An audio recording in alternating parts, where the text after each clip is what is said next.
All right, we are now live on Facebook.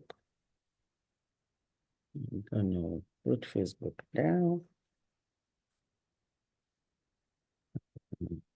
Got it. All right, good afternoon, everyone. We're just a minute behind today, so that's good. I think I'm getting better with this technology stuff. Um, Thank you for joining us this afternoon for another FY25 conversations. Before we get started, I actually just sent out the conversations from last Saturday, and so you have the opportunity to read it on my website, on my blog. It's linked through all my social media pages. And then for those of you that receive my newsletters, I could see that about 500 of you have already opened it through MailChimp. So that's great. The rest of you that haven't read it, go read it. And then I hope that you will either join this afternoon or continue to read the blog or the newsletter, whichever way you get the information, we just want you to get it. And so for the FY25 series, we're going to continue this afternoon. And we wanted to talk about our biggest expense item on the budget, and that's our schools. The most important, obviously, that's our school. And so this afternoon, I have Honorable Frida Player with us, who is not just the vice chair of the school board, but she's also the budget chair. I also have a new friend, Mr. Tosin, who is with us, who is going to speak with us later about child care and all the issues and things that we need to know and what we need to do to be able to fix what is becoming a growing crisis. But I wanted to start with Ms. Frida Peters. Thank you so much for being here. Before you get started, I know that you've had a lot of accolades and a lot of thank you from so many quarters. I heard the mayor say it.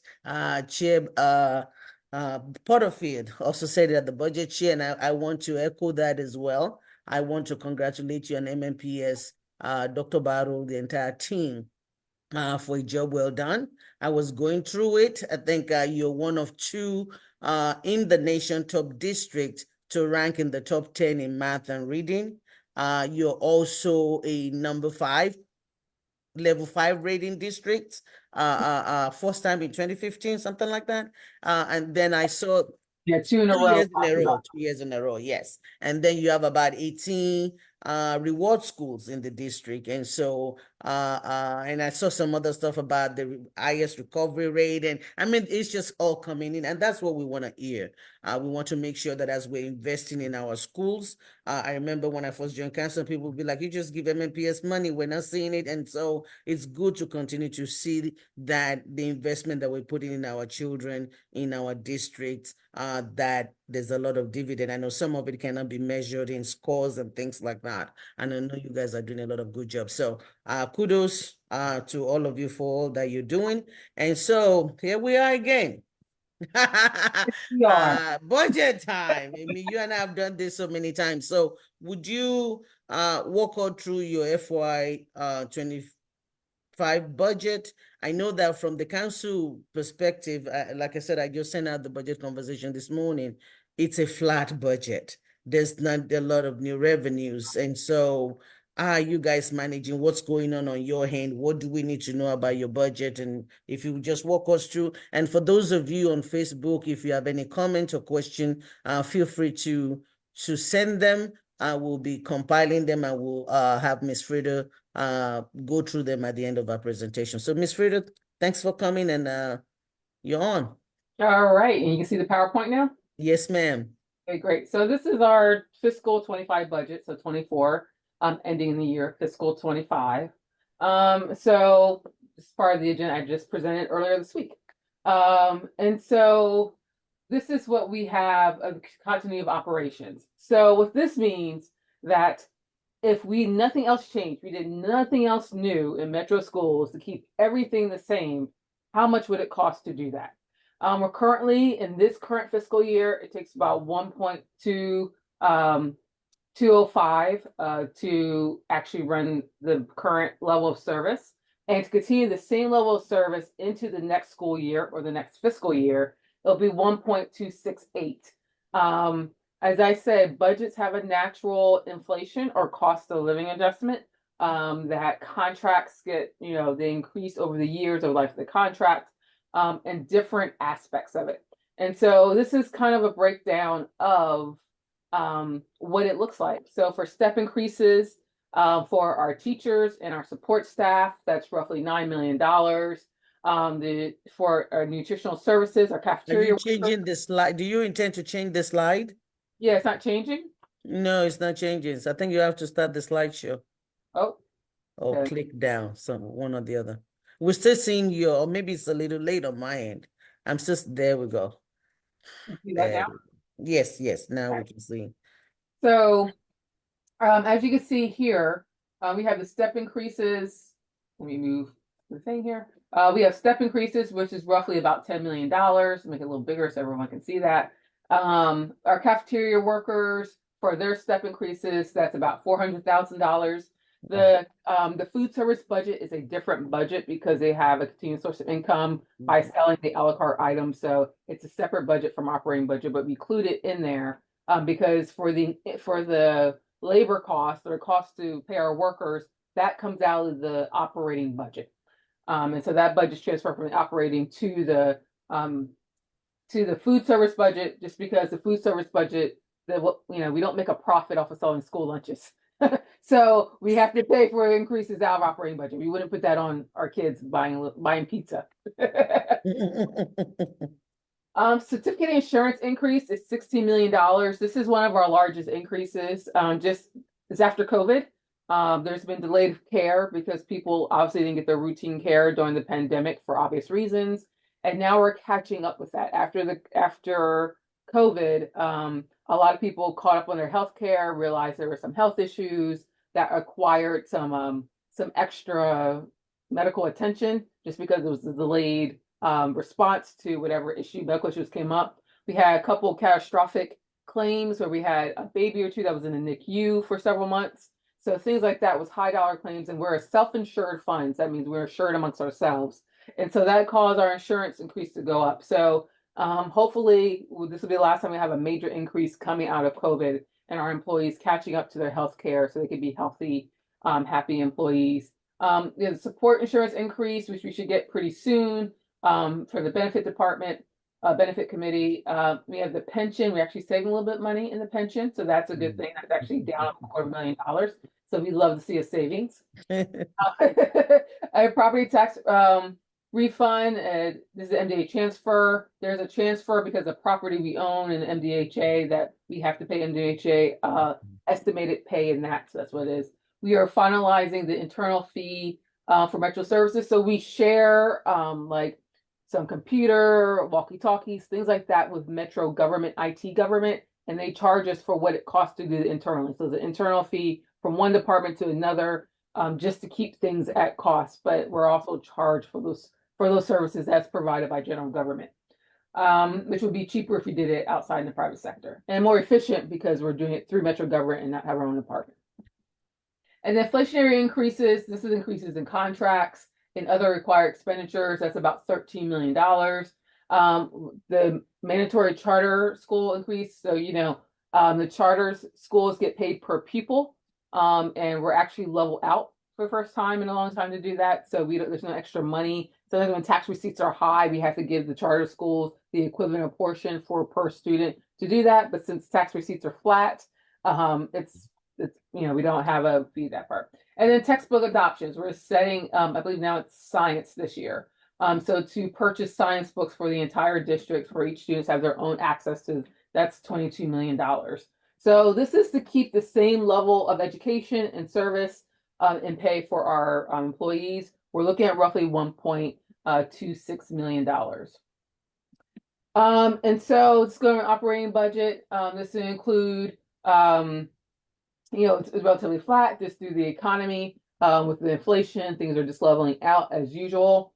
We have $4.16 million increase for the MMPS budget.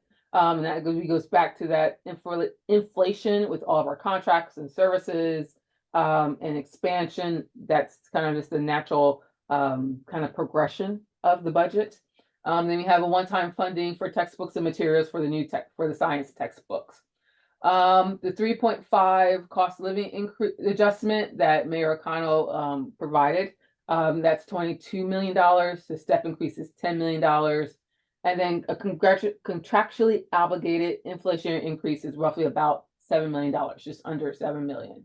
And so this is everything that we take into account to keep everything status quo. So we did not ask for anything new or special. We just want to keep the same level of service with our kids as we have done in the past. And it's one of the things that we've shown, hopefully, and we've always tend to show that when you invest in kids and students and in a great director of schools, there's a return on the investment. And we've seen that in test scores. We've seen that in movement and improvement of our schools throughout the process. So showing that these investments have been worth it, and we're at a good part where we want to maintain that level of success and make it the success the status quo.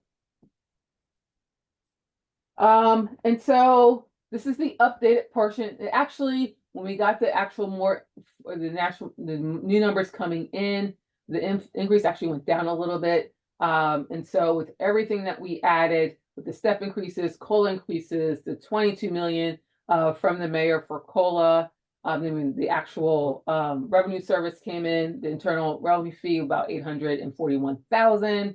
We got a decrease, some more savings in the radio shop. IOD is down lower. We probably sold a little bit of property at 65,000. They're probably literally slivers of land that you can't do anything with for that low of amount, because most schools, we're on acres of land, so that'd be millions of dollars if we sold anything substantial. So there's probably like a piece of an alley or some very minor stuff that we have done, or either some outdated equipment that we put on eBid, things like that. And then contractual increases that I mentioned, that's just contracts, there's natural cost increase. And so we're going to have to make $15 million in budget cuts. And so what that looks like, we will know most likely next month in June. We are waiting to receive our TISA allocation. TISA is the new BEP, which is the basic education formula. I think TISA stands for Tennessee Investment in Student Achievement. There we go. That's the new funding formula to fund schools. This is a brand new thing that was enacted about 2 years ago, and now it's coming into fruition and full implementation. We are waiting to receive that allocation. We have not received that from the state. The state tends to lag behind from our fiscal process. So we get it before the end of the June 30 fiscal year, but it's after the budget hearing and everything else. We usually get that in the beginning of June. We will see what the allocation will look like. And so we're still waiting for that. And then we also have been told that there's been ESSER funds that were miscalculated. And so we will receive a little bit extra bonus, which is a good thing. So it's a good part that we're going to see some extra money from the state. We're trying to figure out what's that extra amount be. We know there'll be extra, we don't know. So that would help. And then we'll have some targeted savings to make up. But the blessing in all of this is that unlike school districts that are comparable in size, we are one of the very few school districts in the entire country that's not laying off workers at the moment. A lot of even our Memphis counterparts looking at making some laying off a couple hundred teachers and staff. There's a lot of other countries. Houston just did a huge layoff, even of principals, students. So we have been very fortunate with our ESSER funds that we did one-time infusion, whether it's textbooks or whether it was working on some deferred maintenance on HVAC to make sure we have filters, so we have a cleaner air system, make sure we were putting it towards books. And we brought 5th grade back down to elementary school. So what it took to renovate the school to bring elementary. So we want to make sure there were one-time cash infusion projects to do that. So we would not be in this position that we were paying for employees' livelihoods with one-time funds that we knew that was going to expire. So we were very intentional about that. That wouldn't happen. So major changes, textbook adoptions, the contract increase, and we will identify the budget cuts as the budget moves through council, see what allocations you provide, may or may not provide, and then also the TISA allocation in June. So probably by mid-level of June, we'll have a better and a final picture of what this actually will look like. And so we have what we call the ESSER bridge, and we were very fortunate enough to have reserves within Metro general government and Metro schools And we took that reserves to make a what we would call a de-escalation ramp from ESSER. And one of the reasons we are not having those big layoffs compared to our other school districts is that we've been very intentional by slowly taking the programs that work and working them into the operating budget as part of our standard operating procedure and our standard operating budget. And so we have done like nurses in every school, safety ambassadors, especially coming after Covenant. We wanted to really double down on safety and making sure that we put extra safety measures there, particularly for our elementary schools. And very specific school needs to make sure they have the tutoring and the materials they need to make sure our kids are doing well. And then our scholars portfolio, accelerating scholars is high impact tutoring for those who are not proficient. Our summer promising scholars program, it's a great program that kids usually enjoy. It's a fun version of school, come with like a educational summer camp to make sure we prevent what they call summer slide, to make sure kids keep up the same academic memory and skills that you don't have to make up in August when we come back, is to make it continuous. And then enriching scholarship is Saturday tutoring and structuring just to reassure some things. And they're also want to continue our mental health aspects with our stars. So this has helped de-escalating from this year until next year to make sure there's a smooth transition. So at the end of next year, there will be very minimum cuts that we would have to do because we have been very thoughtful about our savings, but also how we use the funds to make sure that we didn't have any catastrophic budget events going on. So this is kind of where we are in the budget cycle. We've had some stakeholder meetings, and then the school board, we provide our budget outlook, what are our priorities, what were the basic needs. We voted on that initial budget. We sent it to the mayor. The mayor gave his allocation, and now we had our council hearing on Thursday. And so now it's in the council hands. So we're here to answer questions for the council, see kind of their thoughts and how we can work together to make sure our schools are successful. When Metro Council votes on the budget on June 18th, immediately after the following next school board meeting, we will shore up our budget with the final allocation, make the final adjustments, and vote on the final budget based on what Metro Council gives us and the mayor give us, and then what's going to happen with the state and what they give us with the TISA. So that's it in a nutshell. Wow, that is a big nutshell. Well, thank you. Thank you so much for the detailed presentation. So I know that Chair Porterfield has a budget hearing today in Northeast, and hers is like from 2 to 3. So we may not have a lot of people on Facebook, but the good thing that I know is that people do read the blog and they do read the newsletter, so they will get it. The other thing also that people should be aware of is that once we finish this on Facebook, then Metro puts it on the YouTube channel. And so it will leave there for people to go back and look at it. So I don't always worry about whether people are there now or not. As long as I know that I will catch them later, we'll keep going. So I have my intern online that is checking if there are any questions, but I have a couple that as you were presenting that I was taking notes that I wanted to go over, and I hope that I remember what my note says. The first one that I notice is that in the first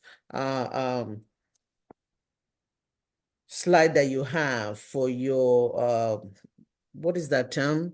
Continuation of operations, the 268. There's a $22 million, $22.5 million for textbook. But in the 1247, that's no longer there. Is the 18 million from Metro swapping that out? And if that's the case, there's about $4 million difference. So does that impact the number of textbooks that you guys are able to provide, or how does that fit in there? No, we will fully fund the textbooks. That is a non-negotiable. As I say, like the very fundamental thing that we do is educate students, and you cannot do that with textbooks.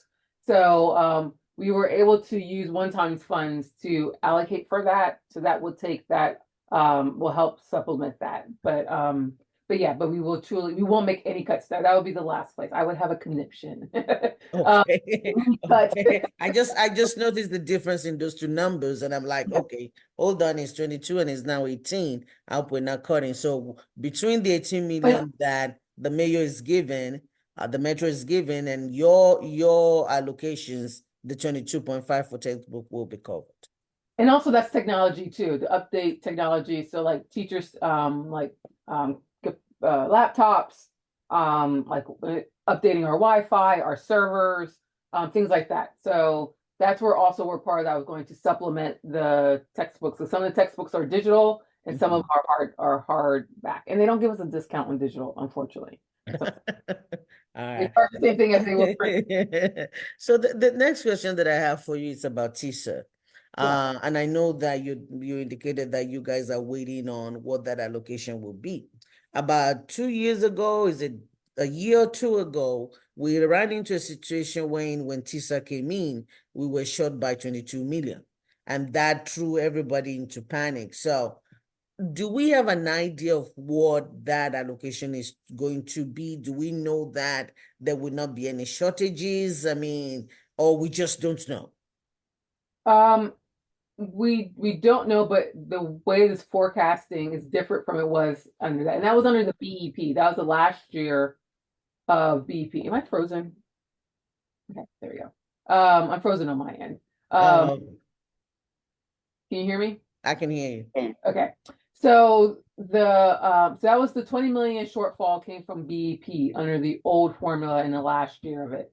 So this year we're not suspecting that because also the ESSER allocation in our initial conversations, we should not have a shortfall. By the natural formula of TISA, we would naturally receive less under the old BEP formula just because the way they changed the formula. And we have already we've been on a more conservative end of what that may be. So we're in conversations. They have not given us any clue that or any hint that there will be a shortfall. So hopefully it will be status quo of last year from all the signals that we have received so far from the state. Well, thank you. Thank you. I mean, that's more reassuring because I was like, when you said we did not know the amount, I'm like, we're not gonna have another 22 million shortfall. We cannot, not in a flat budget. Not with a flat budget. I will be sitting in someone's office protesting. So now I know that you did talk about this, and I know you guys explained it during budget hearing as well. But I really do want to stress, and I want you to explain the self-insurance program that you have, because 16 million for insurance seems really big when you're thinking about all the money that is there. I know you went through really quickly, but I just want to take a moment to ask that question specifically because 16.5 is a big. Somebody, yes, we will post the slide. Yes. Yeah, it's a huge amount. It's one of the things of by state law, we have to have a certain level of healthcare insurance with a certain set of standards that is equivalent or better than the state's current system. So you can either go on the state healthcare system or we have ours. Decades ago, Metro schools decided to have their own self-insured plan for teachers. So part of it is just it's a good high quality plan. So part of it's just the quality of plan is another part of the increase. And then other part of the increase is that, we have an aging population. So there has been more health events that's happened. And we've had a larger amount of catastrophic. As I said, we had an employee who had a baby who was in the NICU for several months. So that was $1 million claim that cost people being higher diagnoses of breast cancer or prostate cancer and the treatment it takes that. As I said, I was one of those people. I'm on the health insurance as a school board employee, and I was one of those people. I was diagnosed with breast cancer 2 years ago for my radiation surgery. And I was one of many that happened because we skipped a year of mammograms. So even though I caught it early and many of us caught it early, it's still a progress happened. So that's what usually happened. And then also just by the nature of our workforce, it's priority women and children. So that takes a lot, it's a more costly to insure in general. And then we also have an aging population as we were retaining our teachers. As you get older, you have more health events. So it's just a combination of different factors. We are looking to making sure that we don't have large increases before. So we're looking at places where we can do cost savings. without hurting the benefits and keeping that same level of benefits. But how can we get creative to make sure we don't have that happen as big as increases as we do this year? So hopefully this will be the end of the largest increases as long as we come out of COVID. Thank you. Before I go to my next question, there's a question online. Ms. Vonda, thank you for always joining. I appreciate you. And next week we'll be talking actually about unions and employees, and so hope to be talking to you. Hope to be talking to you directly next week. But she was asking if the slide will be posted online or anywhere. Yes, it's actually on the Metro Council page. But what I would do is I will go get it and put it on Facebook along with this recording of this conversation. So I will be able to put it there for you. So we will be providing that. The two questions. On the school's website under the Board of Education. If you look in our agenda, you'll have a copy of it too. Yes, so you can get it directly from the owners of the of the document. So, but I think I'll go ahead and put it right under the conversation so that at least people can access that. And then if I need to put it in the link on all the stuff, we'll make sure we do that. Two quick questions. Looking through them, and I think I'm pretty much, you guys did such a good job going through them. But there were two questions that were asked in budget and finance that I thought was very critical. One was the 15 million deficit that is actually showing on your 12.47 now. Will that have any impact on operations? Which I thought was a great question. And then the other question was, and it flew out of my head as I started talking. Maybe we'll come back again. Oh, the other one was about the 3.5% COLA for employees. That there's a move in Metro to actually possibly increase that for Metro employees, and that will the school be able, willing, and match that for Metro employees as well, MMPS employees. We would absolutely put, if there's an increase, as long as council funds it, we would absolutely do it. As you said, we have $15 million in cuts, so we don't have the extra money to do it. But if council provides it, we will have to. Employee compensation has been the school board's priority for the last 4 years. So we will usually have 3 top budget priorities, and every year employee compensation has been a part of that. So that's always been our desire to do that. We pray that there won't be a repeat of last year, because that really put us in a difficult position just because we simply didn't have the funds to do it, even though that was our desire. But we would absolutely do that. And remind me the first question again. You already talked about the 15 million. Yeah, that was the first. Yes, the 15 million. So no, it would not impact the classroom. That is one guarantee that we have. The $15 million, we would absorb it in targeted savings. So we may hold up, hiring an extra, like a maintenance person or somewhere where it won't impact the classroom. So wherever those cuts would be, you may postpone some projects, like new projects we probably want to implement, things like that. But it will not touch the classroom, it will not touch the students. It will be from an administrative level where we would absorb the 15 million. And another question that I thought about was last year, we actually put $1 million in your budget, and the $1 million came from council specifically for family liaison, and this is for immigrants or non-English speaking families. And I know, and anyone involved in education knows that getting the family involved is very critical. And for a family that doesn't speak the language, they may not be able to help their kid, they may not know what's going on. And so to be able to increase student performance, we thought having those family liaison is a critical thing. So question on that is that the 1 million from last year, how is the program going? And considering this flat budget and this 15 million cut, is that something that will be cut, or is that something that we intend to continue? We tend to continue as we use those funds to offset something in the operating budget, operating fund, because we also don't want to pay employees with one-time funds, because if you're paying with one-time funds, and that means they have a very limited career span or tenure at the district. So we incorporate it into other projects. We do not intend to make any employee cuts that we have to. So if they're currently hired, unless they're already a contracted employee that explicitly states that they're a temporary employee, that's a different subject because they came into the position knowing that it was a temporary job, but that is not our intent. We tend to hire and fill those positions as they were, and that is not on very much my radar. I think it's very important because it's direct contact to students and to the parents. You know, we have 127 different languages spoken within the students of Metro MBS. And so we understand the importance of making sure that things are accessible, and we will do our best to make sure that it's always accessible and try to continue to improve on that the best way possible. Thank you. Thank you. And we got something online. Let me read it. Oh, Renee, hi, how are you? Thanks for joining, my friend. Renee said this is a compliment, actually. She works with the immigrant community and see firsthand the impact MMPS has. It is a lifeline for families where parents are not English speaking.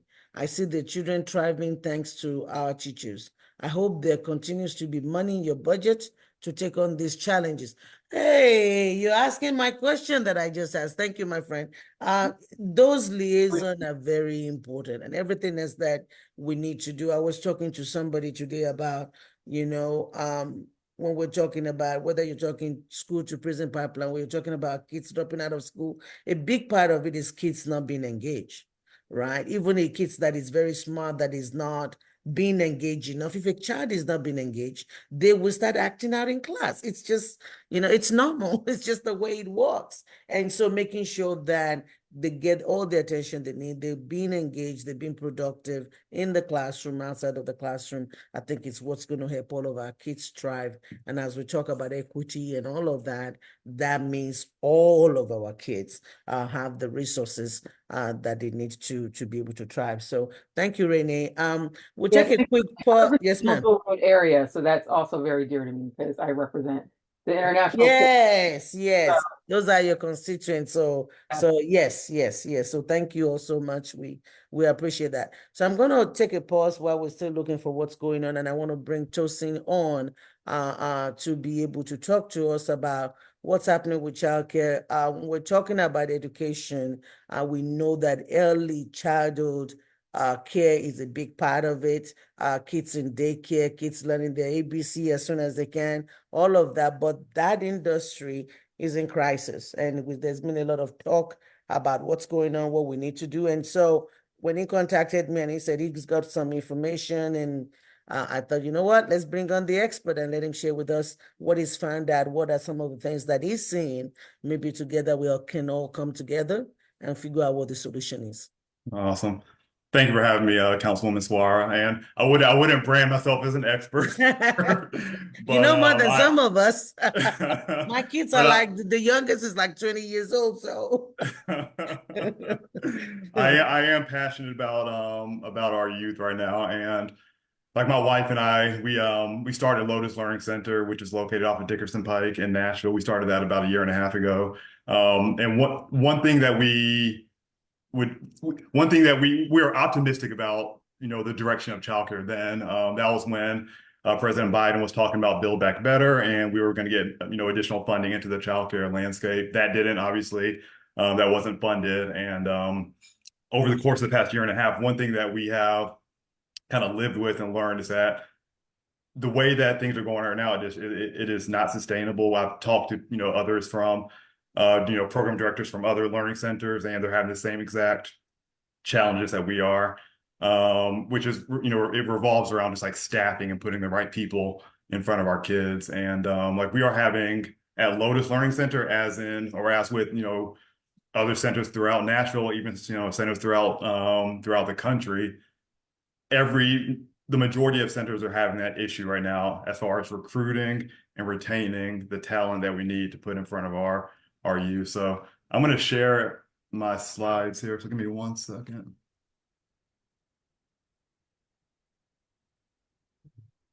Sure. And while Tolson's defining the slide, this is really crucial and important. The early childhood aspect makes a more successful child once they enter kindergarten. So what he's doing is really great, and I'm so glad that he's here to present on it. I appreciate it. Okay, can everybody see my screen? Yes. Perfect. Let me, sorry. Okay, here we go. So I'm just going to walk you through some of the challenges that, and again, I feel like I'm speaking for a lot of stakeholders within the childcare industry. Again, I've spoken with program directors, I've spoken with partners within DHS, partners within TECTA, family members, obviously, that are both, members of Lotus and other members of competing centers. So again, this is a problem that is just it touches so many different stakeholders within the Nashville community. So just going down the list, as far as some of the challenges in the early childhood education industry, inadequate support for child development from birth to age 5. When I say support, I'm talking both about financial support, operational support, and programmatic support. Smaller pool of high quality credentialed teachers. So a lot of teachers, and again, I spoke with faculty from TSU. Their application rates are, after COVID, their application rates have declined pretty substantially. So again, like when I'm thinking about just like the landscape, I'm thinking about, obviously we would love to attract, more teachers to Lotus, but I'm also thinking about just like the greater Nashville area where we are competing for a smaller pool of qualified candidates in the childcare industry, which again makes it very untenable. It makes it a very cutthroat industry.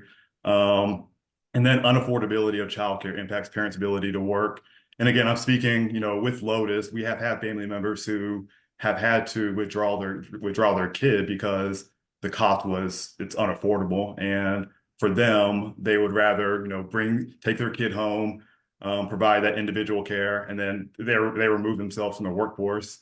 So again, from a business standpoint, from an economic standpoint, that is not sustainable in and of itself. The Nashville cost of living, everybody knows that, Nashville is becoming a pretty exorbitant place to live. And I'm going to touch on, some of the wages that we're seeing at Lotus and within the Nashville community. But again, that is not a sustainable balance right there. And then minimal federal, state, and local funding within the early childhood education landscape. Lotus receives, the DHS, they provide on an annual basis, they provide something called the enhancement grant. And that enhancement grant is, it's dictated based off of, how many kids you have in the building. And I'm going to touch on this again in some of the following slides, but Lotus receives on average, from a revenue standpoint, it's right around $500,000. And on an annual basis from the state, we only receive about $5,000, which is 1% of our funding. So again, trying to find ways to inject more dollars into the early childhood education community. So again, that 1% grows and we're able to hopefully, push some of our tuition down, make it more affordable, increase some of the wages for our staff members, again, at Lotus and within other childcare centers in Nashville. And then reactive interventions instead of proactive investment. So another thing, and my wife works as a school psychologist within some of the metro schools. But again, another thing that we're seeing is that instead of putting the investment dollars into the early stages of a child's development, we're waiting until the elementary years, the middle school years, the high school years to actually implement more costly interventions when it comes to a student's development, a student's learning. So again, in my mind, the better approach would be to invest those dollars early on, so we don't have as many costly interventions that we need to implement towards the middle and the later stages of a child's education, a child's development. And then the overall perception of the early childhood education industry, like daycare versus learning center. So we branded ourselves deliberately and intentionally as Lotus Learning Center because we do not want, 50, 60 years ago, daycare it was very common to use the term daycare. But, we obviously get the care and the love is the number one aspect that, that we approach our kids with. But at the same time, we're not putting our kids in front of a TV, in front of technology, because we believe that on a daily basis, on an hourly basis, kids are continuing to learn those the fine motor skills, the gross motor skills, the socio-emotional development, the cognitive development. We have attention, again, I'm not speaking only for Lotus, but people within the childcare industry, they put a lot of intention, a lot of thought into the development, the evolution, and the program for children. So again, they are continuing to learn, they're continuing to build, they're continuing to grow. So again, changing the narrative when it comes to just like daycare versus learning center, because I believe that a lot, Lotus and a lot of other centers, they have an intentional approach when it comes to educating our young kiddos. And then after the next few slides, I'm just going to kind of walk through some of the challenges that we're seeing by stakeholder. So again, children, the early years of a child's development, they are formed as far as like synapses and those neural connections that you're making these connections throughout. Hopefully I'm still forming additional connections, but from the age 0 to 5, that is when a child is actually having the highest rate of those neural connections. So again, one thing that I would like to do, again, changing the narrative, because again, a lot of funding is going into the K-12 landscape and minimal funding is going into the early childhood education landscape. So again, for me, it is as important to invest during those ages 0 to 5 as it is to invest when a child starts at kindergarten and going up to going up to grade 12.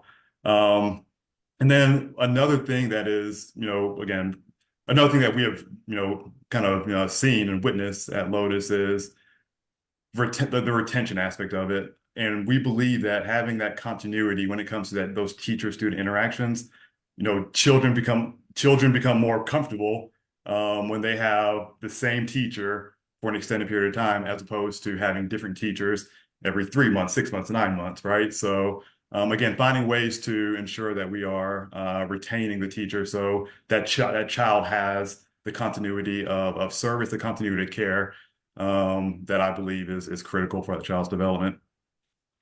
And then switching to families, again, already mentioned affordability. I'll have a little case study towards the end, but the affordability aspect of it, parents are finding that there's a lack of licensed quality options. One thing that I'm learning is that more children are in informal care, and informal care, comprises, sending your kid to, having your grandparents or your parents look after your kid, having your friends look after your kid, having an unlicensed center look after your kid. And again, we're missing out on those opportunities to develop our kids when they're, but let me not say we are not optimizing the opportunities to develop and educating our kids when they are in those informal cares, as opposed to being in a formal, licensed, regulated quality care. And then lost income. I mentioned this earlier. If a parent has to withdraw their kid and take care of that kid at home, that is one less person that is actually able to become part of the workforce. So again, from an economic standpoint of a city, of a community, that's just lost economic activity because more parents are having to come out of the workforce to care for those kids, given the fact that it is unaffordable. Staff, and I'm going to share a little bit more of this in a little bit, but the unlivable, unsustainable wages, and that is kind of, because Nashville is becoming expensive, more and more families, more and more staff are being pushed out to the periphery of Nashville. Within Lotus, there are a couple of staff members who are having to commute 45 minutes, an hour, each way just to get to Lotus because it's unaffordable, and because their wages are not able to meet the need that they have for just a livable wage in the community. And then early childhood education centers, and that's where we're being very, very challenged. Again, I mentioned that we're competing for talent within a smaller pool, fewer passionate and trained teachers, lengthy wait lists. I'm sure everybody's heard of the 1 year, 2 year, 3 year wait list for infant or early care, unstable staffing structure. Again, that goes back to the retention aspect of it and the continuity of services, and then wages. For our, we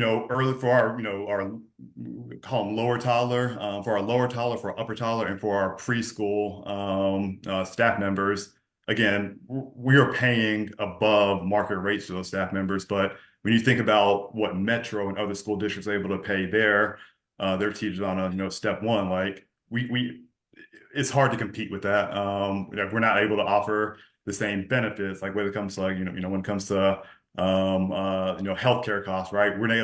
It's unaffordable, and a childcare center cannot absorb the costs for both the wage or to compete with some of the public schools, and to actually be able to offer those healthcare benefits to our staff. And then you're seeing more and more early childhood education closures within the community. So again, it's becoming more competitive, and families are so again, they're limited as far as like the number of quality spaces and quality seats that are available in the Nashville community, because you're seeing so many closures due to, again, a bevy of issues and a bevy of challenges that are prevailing in the Nashville community.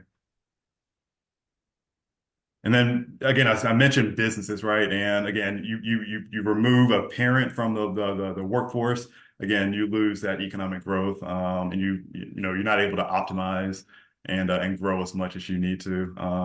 And then a less educated future workforce. Again, I mentioned that from age 0 to 5.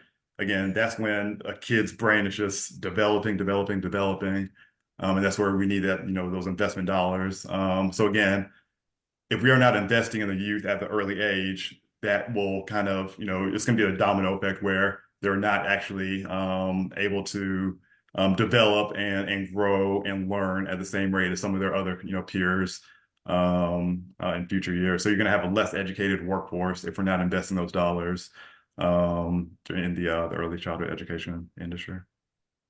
And then this is just kind of a case study that I put together as far as our current situation. So on average, our tuition is right around $1,400 or $1,400 per month. I mentioned that the state, we received state funding from the enhancement grant through Department of Human Services, which accounts for about 1% of our total revenue on an annual basis. We pay, Lotus pays, we normally start our staff members out at $19 per hour. I was reviewing an MIT study as far as just like livable wages in various cities and states throughout the country. A livable wage for somebody in Nashville is $23.84, and obviously, like if we were to do that, we would have to push without having public funding or additional public funding. We would have to push that cost to our families and to our parents who are already overburdened with the cost of childcare, and that's something that we can't do at this moment, and we'll probably never be able to do at any moment. So again, you're seeing both from and this first one is the livable wage of $23.84. That is for one adult having 0 kids. So we are about almost $5 lower than what an adult would need to make on an hourly basis just to have that livable wage. And then you go to that next bullet point, for 2 working adults with 2 children, they would need to make about almost $26 an hour. And right now, again, the rates that we were paying our staff members at Lotus, they are higher. And I've had these conversations with, again, TECTA and TSU staff and other directors. We're paying well above the median, but again, well below what a livable wage is in Nashville. And again, if we were able to, if we wanted to be able to pay those livable wages, we would have to increase our tuition by about 20% to right around $1,700, which again is going to push out a lot of families from being able to afford the childcare and at Lotus. And again, I'm speaking at Lotus, but I think we're just a microcosm of what is happening in the Nashville community. So again, you're going to have an imbalance when it comes to some of the challenges, especially around the tuition and the hourly rates for our staff members. So and I think that is the last slide that I have. So I will stop sharing my screen. But again, just wanted to kind of highlight some of the challenges that we're living within the early childhood education community. Yes, thank you so much. That was very informative, and it just put numbers into things that we all know is needed. I remember when I had my first child in Nigeria, the daycare that she was going to go to was already full. I Mhm. mean, so we get our kids in daycare, well, we not to call it daycare. Yeah, no, the learning centers, Right. some learning centers you have to register before the child is born. Exactly. As soon as they're born, we put them in there. And so that's what we've always been used to. Mhm. And so Right. and that's because of that early childhood development and the importance of it. Agree. Now, I do want to ask you, we do have the Metro Action Commission, which is an agency in with Metro that actually works with early childhood. There's a lot of early childhood program. They also have a lot of federal funding. They actually doing the Head Start program, which is an early childhood program for, I think usually people with low income are the ones that Mhm. benefit from it the most, but at least it takes kids from like 3 years old. Right. The program also trains people. Part of what Metro Action Commission does is actually helping people get the GED. And I thought one of the training that they have is for people that wanted to be early learning centers Mhm. teachers. So have you been in contact with them? Do you know about them? Has there been any, just trying to brainstorm here? Yeah. So right now, so a couple of weeks ago, or a few weeks ago, this is when I kind of started this initiative. And we started out with faculty from TSU. TSU brought in some additional partners from DHS, from TECTA. So I'm going to speak with a variety of people over the course of the next few weeks. There are some other partners within like Save the Children. As far as the actions that I've taken so far, it's limited. But I wanted to bring as many stakeholders together to again start having this conversation. And I feel like during my slide I omitted one kind of major major update, like state or local funding, from a metro council. It's not unique. There are other cities within the nation who have injected additional dollars at a local level. The most prominent and the most comprehensive is in Multnomah County in Portland, Oregon. They about 2 years ago they implemented a preschool for all program, and their target is this is over the course of 8 years, but initially that program is going to focus on again those children who are most in need, the low income children, the ELL children, foster youth, et cetera, et cetera. So again, there's a template out there, and it's a matter of different local municipalities just adopting it and kind of making some adjustments here and there. So again, without recreating the wheel over here, there are playbooks already out there. It's just a matter of how do you actually adapt it for your own kind of local circumstances. I think I'll be interested in looking at that, but I did find out right before I jump on the call, and I should know this, and I don't know why I did not remember, that we actually use some of the APA funds, the COVID relief funds that we got to actually help with early childhood education. Right. And some of the agencies that are providing it got the money through the United Way. And so what we will need to do is, one, I know that most of those funding ends this year, December 31st. But it would be good to find out what was the usage, any money left, and then to start looking into what are the other options that is also out there. I will say that, not having childcare, like you said, could impact a parent's job as a whole lot of stuff. I was a stay-at-home mom because I had 4 kids in DC, so I couldn't afford childcare.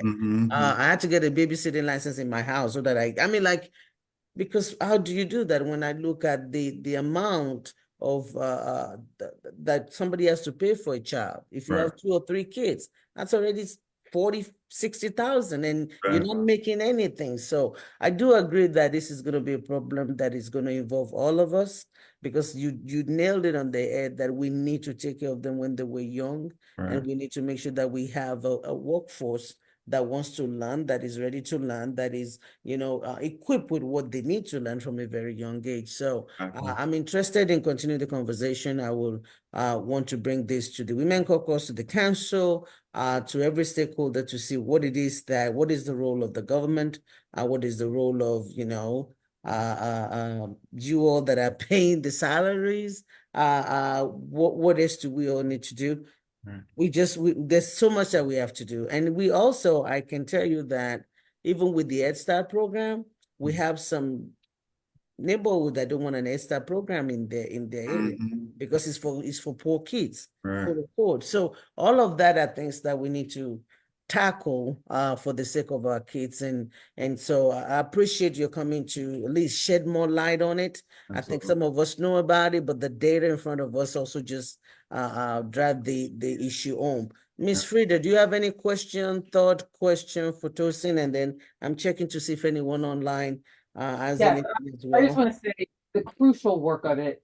There's some areas in our county that when they enter kindergarten, they're already a grade behind. Exactly. And so if you're starting a grade behind, even in kindergarten, like Mm. and also I'm going to kind of speak before because I know he's being a little conservative, but also the cost of operation, the insurance, the physical build out of an early childhood center, it's different than a regular classroom. And so Mm. understand the cost it takes just to have the infrastructure takes hundreds of thousands of dollars. And Mm. on top of the teachers, which is really important that we should not be competing for teachers' pay because they all should be paid at least starting at 60, 70 grand a year to do this. Yeah. And it happens even with daycare, it happens with Head Start. Head Start, teachers do not make that much more than your employees. But it's really crucial, and it's something that we really need to advocate for the state because the state really does have funding for it. The state just was going to give a tax break with 2 years to businesses that already paid their taxes and about to give multi-million dollars. Yeah, I know. The And that is franchise and something excise tax refund. yeah, and Just that's something looking at that like, whoa. we have that, there would be no need for a third grade retention law. There would be no need for a fourth grade retention law if we fund the Lotus so my thing is like the payoff is so great that what we're doing is playing catch up because kids need to learn their sight words, they need to learn their alphabets because the faster they do it from 0 to 5, it's even how much further we can accelerate even from the K through 12 end. Absolutely. And so and I have to do it. Like he really needs like 10 sites to really even feel the need just for the even the North Nashville, East Nashville area. We have 80,000 kids in metro schools. And at some point over the 12 years, like that's tens of thousands of kids that has to go on with Oracle coming, with all these new companies coming in. These are people in their prime. These are women in their childbearing ages of 25 up to 40. Like that is the prime workforce also that you're looking at when you're looking at even from the parent standpoint, but then even from the economic standpoint, but even more importantly, to educate our kids. This is something that the school board's always been about: early child education, early pre-K, because it makes the rest of our education system much more efficient and we get a better return because it's hard to catch up once you're doing it. And that's why you put so much emphasis on accelerating scholars and promising scholars on the front end in elementary schools. So we're not trying to catch up on the ladder and in high school and things like that. But understand, it's not just thousands of dollars in need. They need hundreds of millions of dollars to really do this to the level of, especially in industrial countries across the pond, that you'll see what they do the equivalent of. They put millions of dollars, and we can do it. We have the resources to do it, but it really needs to be universal and not just one-off things if we're really going to have our kids be at the level that they deserve and they can do. It's just technical. They just need to learn it. They have the capabilities. They have the gifts. But these kids are so smart these days. I mean, have you seen them? Learning disabilities earlier. If we have a certificate teacher in elementary, you can take those earlier and make those supports much easier, so you're not catching up on the back end. But I'm not getting on my soapbox. Exactly. No. I think this is what we need. The passion, the compassion, the education, and everybody's saying this is a need that we don't put it on the back burner because it is an investment and it is not something that is reactive, it's proactive because it does pay dividends. I'm telling you, I mean, kids, by the time they get to kindergarten in Nigeria, they're already reading. I mean, it's not something that people don't know about, Exactly. and that's how we do it. And when I got here, I had to put my kids in early learning education because that's what we do. I even tried to do a bill that would actually reduce the age that kids start kindergarten in the state of Tennessee. And I had that bill go all the way because I'm like, we're holding a lot of kids back that don't need to be held back. So it is an investment that pay dividends. It is an investment that we all need to change our mindsets and invest in. So we will continue this conversation. I wanted to at least give us a head start. And I'm interested in seeing how this goes and whatever role we get to play. I do want to say we made some stride. Thanks to organizations like Stand Up Nashville, I believe Equity Alliance. When we're talking about the East Bank development, one of the requirements that the community came to us for was the inclusion of a daycare center as part of the affordable housing that we're building in there. And so people are thinking outside the box and start thinking about how do we make this part of the norm. The daycare will be run by Learning Center. They just need a proprietor to run it. It's not a government daycare.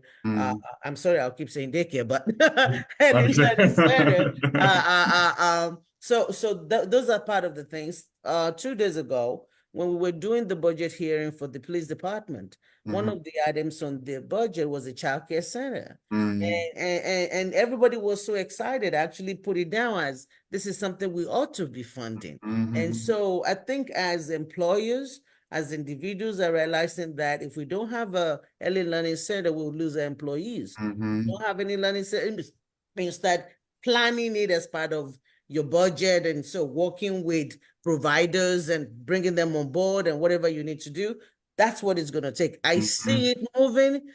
We should have been there 100 years ago, but we're starting to move in that direction. And we just need to keep making sure that people know about it, people are aware about it, and people are doing something about it. So thank you for the role that you play. Thank you for the work that you do, both of you, in educating our children and giving our children the resources, the knowledge that they need to be able to make it in this world that we live in. You know, it's getting smaller every day. They're competing with kids from all over the world.